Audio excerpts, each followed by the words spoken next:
Exploitation illicite de minerais en République démocratique du Congo, Maître Pascal Nyembo Mouyumba, DGA du Centre d'expertise, d'évaluation et de certification de matières précieuses et semi-précieuses CEC et coordonnateur de la Commission nationale de lutte contre la fraude minière CNLFM, a levé dernièrement le voile sur ce dossier au Conseil de sécurité des Nations Unies. L'envoyé de Kinshasa à New York a relevé l'implication de multinationales dans l'exploitation illégale de minerais de la RDC par des groupes armés et a appelé à des sanctions exemplaires.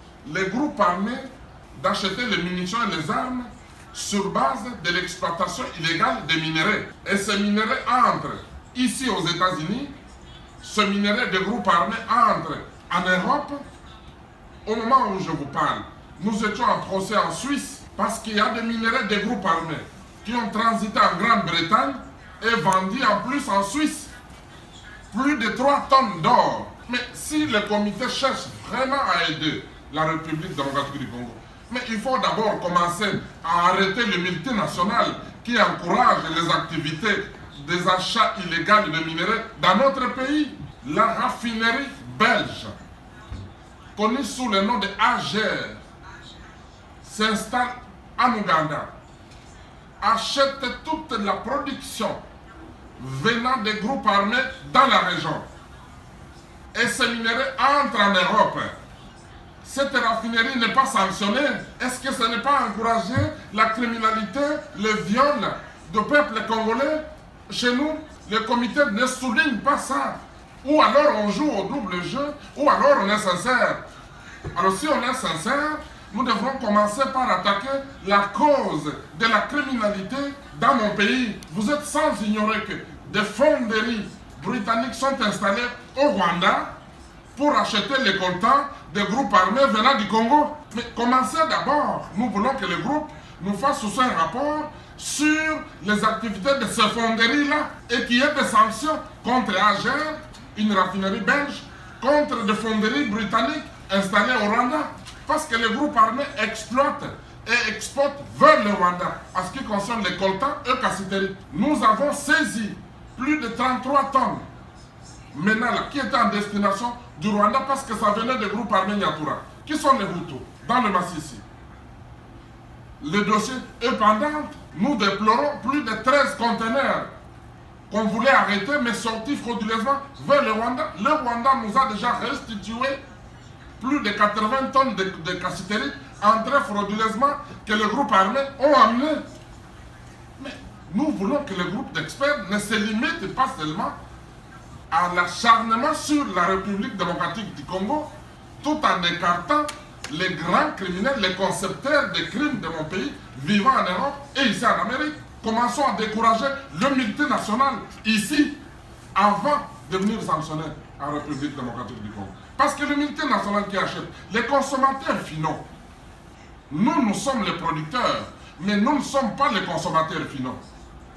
Les consommateurs finaux se trouvent ici. Ils achètent. Nous avons dénoncé ici 90 kilos d'or entrés aux États-Unis par un faux certificat signé par un membre des Nations Unies. Mais vous n'en parlez pas. Le comité n'a pas soulevé la destination de l'or. Quant à une quelconque complicité des FRDC sur l'exploitation illicite de richesses du sous-sol congolais, le coordonnateur de la CNLFM explique. Sur les activités des groupes armés qui peuvent se retrouver avec le stock de militaires de la République.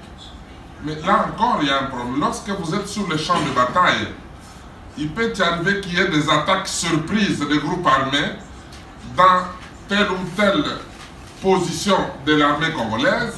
C'est normal que les groupes armés puissent posséder une arme de l'armée congolaise. Lorsque l'armée congolaise attaque les groupes armés, ils fuient, d'autres nous capturons, ils déposent les armes. Ça ne signifie pas qu'ils nous donnent ces armes comme cadeau, ou ils viennent pour récupérer les armes chez nous comme si nous faisons des cadeaux. Non, non. Nous sommes en guerre contre ces groupes armés. N'oubliez pas aussi que ces groupes armés étrangers qui sont chez nous, particulièrement les FDLR, sont entrés en République démocratique du Congo sur demande des Nations Unies.